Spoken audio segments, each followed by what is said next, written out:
नमस्कार. मी रेखा उत्तमराव पाटील. मी आणि माझी शाळा जवळजवळ 30 वर्ष मी या शाळेत नोकरीनिमित्त बांधली गेली होती आणि आज अजूनही मी इथे बांधलीच गेलेली आहे.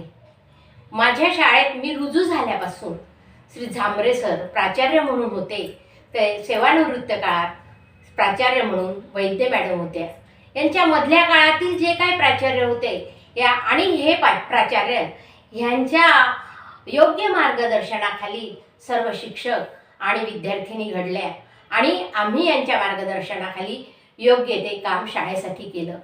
आमची शाळा नूतन कन्या फार जुनी आणि ह्या जुन्या शाळेत अनेक विद्यार्थिनी घडल्या. अनेक विद्यार्थिनी घडत असताना सर्वांचेच त्यांनी प्रयत्न केले आणि योग्य असं मार्गदर्शन त्यांना मिळत गेलं. सुसंगती सदा घडो, सुजने वाक्य कानी पडो या प्रार्थनेने सुरू होणारी आमची शाळा राष्ट्रगीत, प्रतिज्ञा आणि मूल्य शिक्षणाचा परिपाठ इथे होत होता. हा कार्यक्रम संपल्यानंतर लागलीच शिक्षणाचे वर्ग चालू व्हायचे. सर्व विद्यार्थिनी यात योग्य प्रकारे घडत गेल्या आणि उच्च पद त्यांनी निर्माण केलं आणि उच्च पदावर त्या गेल्या. स्वतःचं नाव तर त्यांनी पुढे नेलंच, पण शाळेचं नावही त्यांनी पुढे नेलं आणि यामुळेच आमच्या शाळेचं नाव उत्तरोत्तर पुढे जातच गेलं आणि अजूनही ते नाव लौकिक चालूच आहे आणि चालूच राहील. विद्यार्थिनींनी खूप प्रयत्न केलेत, शिक्षकांनी त्यांना योग्य मार्गदर्शन दिलं. नुसतं अभ्यासाबरोबरच नाही तर क्रीडा, सांस्कृतिक कार्यक्रम, खेळ या सर्व विषयात ते प्रावीण्य मिळवत होत्या. अभ्यासाने त्यांनी त्या शाळेचं नाव तर उच्च याच्यावर नेलेलंच आहे, पण स्वतःचंही नाव त्यांनी उज्ज्वल केलं आणि अजूनही ती परंपरा चालूच आहे. आणि म्हणूनच बोर्डाचा निकाल तेव्हाही छानच लागत होता, आजही छानच लागत आहे.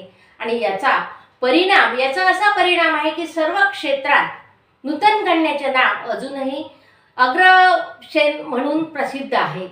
याच्यामध्ये नाव घेताना अनेक विद्यार्थिनी उच्च पदावर तर आहेतच, त्यांनी आपलं नाव तिथे मोठ्या पदावर नेलं आणि नेत आहेत.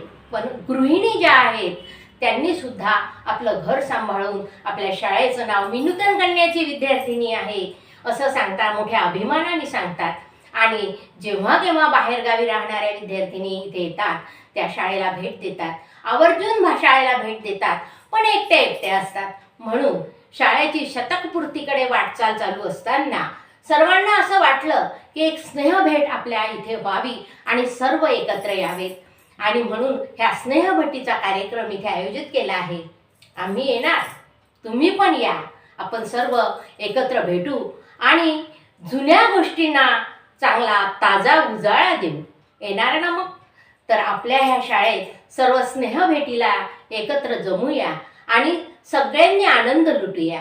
मैत्रिणींनो, माझी शाळा आज तर एका मोठ्या शिखरावर जाऊन पोचली, तिने नाव मोठं केलेलं आहे. तर ह्या शाळेसाठी अशीच तिची प्रगती व्हावी यासाठी मी मनापासून शुभेच्छा देते.